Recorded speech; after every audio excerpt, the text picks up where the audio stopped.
پروان، پایگاه خون و آتش.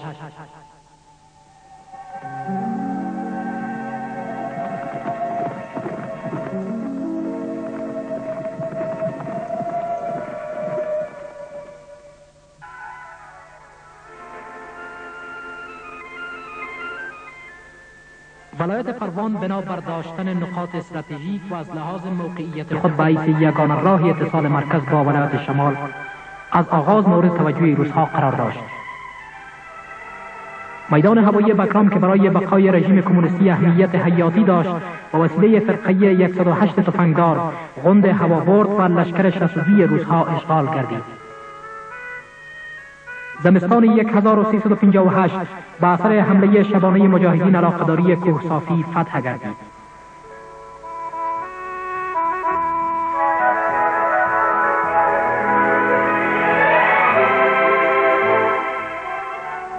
یازده دلو 1360 شدیدترین حملات روس‌ها و رژیم مزدور که به قوای محاصره‌ای صورت یافت در ساحه پروان کاپیسا انجام یافت که قوای متجاوز در این عملیات از 100 پرواز تیارات جنگی، 300 چین تانک و چند هزار نظامی استفاده برد.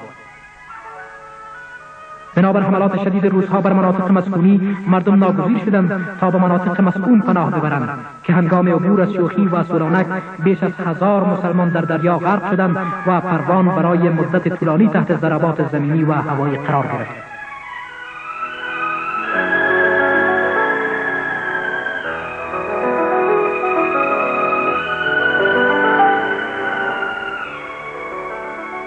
آغاز سال 1361 روس‌ها جهت کنترل شارای مواصلاتی کابل ترخم عملیات شدیدی را در آن مسیر انجام دادند که چندین شبانه روز ادامه یافت.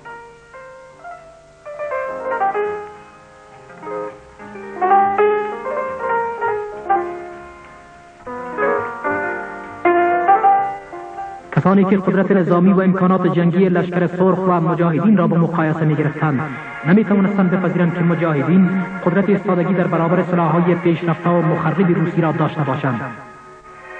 اما مجاهدین شهادت شعار با تکیه بر نصرت الهی با سلاح‌های عادی، تفنگ‌های ابتدایی، بمب‌ها و ماین‌هایی که به وسیله خودشان تهیه می‌گردید، از همان آغاز جهاد و پیروزی خون بر شمشیر باور کامل داشتند.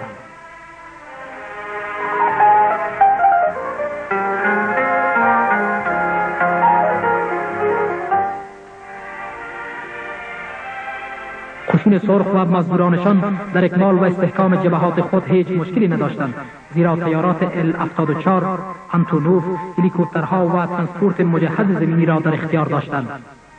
اما مجاهدین برای اجرای چنین مقصدی ناگزیر بودند از نیروی انسانی و حیوانات باربر استفاده برند. راه‌های صعب العبور و دشوار در چندین شبانه روز طی می‌گردید تا آنکه جبهه اکمال گردد که گاهی به اثر بمبارد و انداخت‌های دشمن اجرای چنین امری به قیمت زندگی ده‌ها تن مجاهد نیز تمام می‌گردید.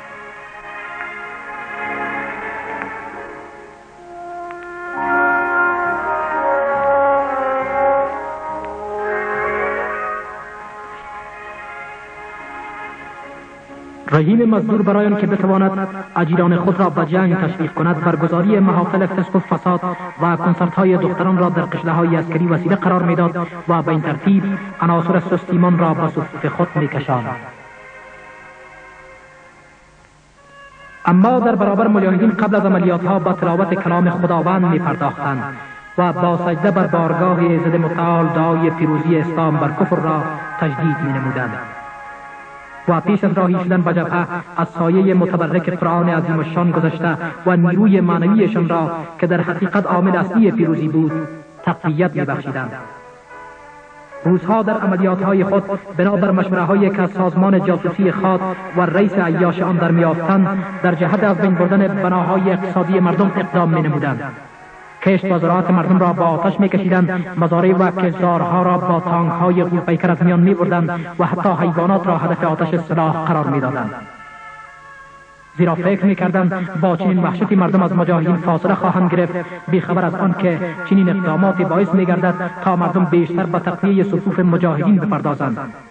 ولی در برابر شاه شجاع روسی پاس وحشت‌های روس را با اعطای مدال و نشان ادا می‌کرد و بی‌شرمانه می‌گفت: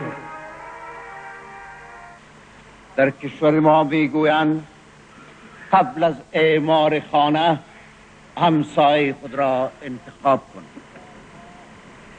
نیاکان شجاع ما همیشه توصیه می‌کردند که برای حفظ آزادی و استقلال باید با روسیه دوست بود. روس‌ها از هیچ وحشتی در برابر مردم مسلمان دریغ نمی‌کردند که خاک و پرچمی‌ها در همه جنایات در کنارشان قرار می‌داشتند. به تصاویر دقت کنید. طفلک معصومی که در اثر وحشت رژیم مزدور پای خود را از دست داده است. کارمل مزدور و نجیب رئیس خاص چه آینده‌ای را برای او ارمغان آورده‌اند. خانمی که در نتیجه بمباردمان وحشیانه جراحت برداشته و قسمتی از روی خود را از دست داده است. حادثه وحشتناک دیگر که در هرات به وقوع پیوسته است. مادری با فرزندانش در زیر آوار خشکیدند. هزاران نمونه از این گونه زخمی‌ها و کشته شده‌ها در گوشه و کنار کشور ما وجود داشت. اینها هم مظاهر دوستی و کمک اینترنشنالیستی.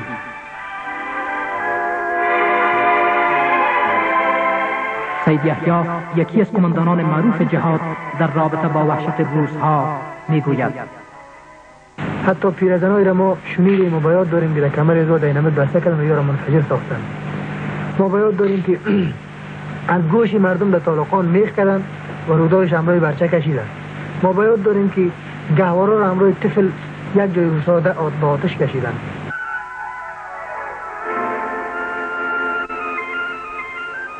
اما مجاهدین افغان هیچگاهی از نصرت الهی مایوس نگشتند. اگر قدری به شهادت می رسید، فرزند سلاحش را برمی داشت و به این گونه جهاد ادامه می یافت. هر نوزاد مسلمان افغان در هر گوشه‌ای که دیده باز می کرد مجاهد تازه‌ای بود که پا به جهان می گذاشت. شهادت نخستین شعار و بزرگترین آرمان مجاهدین را می ساخت. جنازه مجاهد شهید هیچ حراسی را از مرگ در دل همرزمانش جا نمی‌داد و حتی اسادتشان را نیز برمی‌انگیخت. اما روس‌ها و اجرام اردوی رژیم چون معنویتی در خویش نداشتند با بیم کشته شدن جنگ را دنبال می‌کردند. رژیم در مرکز سیطره خود تپه‌ای را که به زودی از اجساد فرگشت به تپه شهدا مسمی ساخت که همه روزه اعضای خاص و سازمان جوانان را به نوحه‌سرایی بالای گور رفقای حزبیشان فرا می‌خواندند. اجساد عساکر روس دور از انظار وابستگانشان به گورستان سپرده می‌شد. روس‌ها طی 5 سال اول حدود 17635 نفر کشته دادند که به اساس فیلم مستند گردهای جنگ کسی حق نداشت روی گور فرزندش نام افغانستان را بنویسد و به این گونه روس‌ها فقط حق داشتند به شراب نوشی در قبرستان‌ها بپردازند.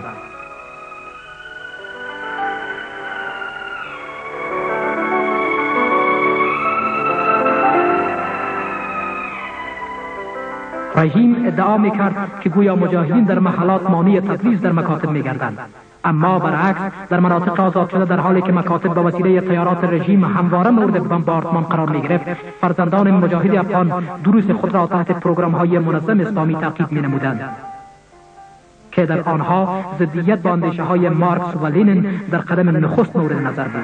زیرا برای افغان‌ها که ایدئولوژی اسلامی در خونشان جاری است، پالیسی خدانشناسی و ملحدانه رژیم نمی‌توانست طرف قبول باشد.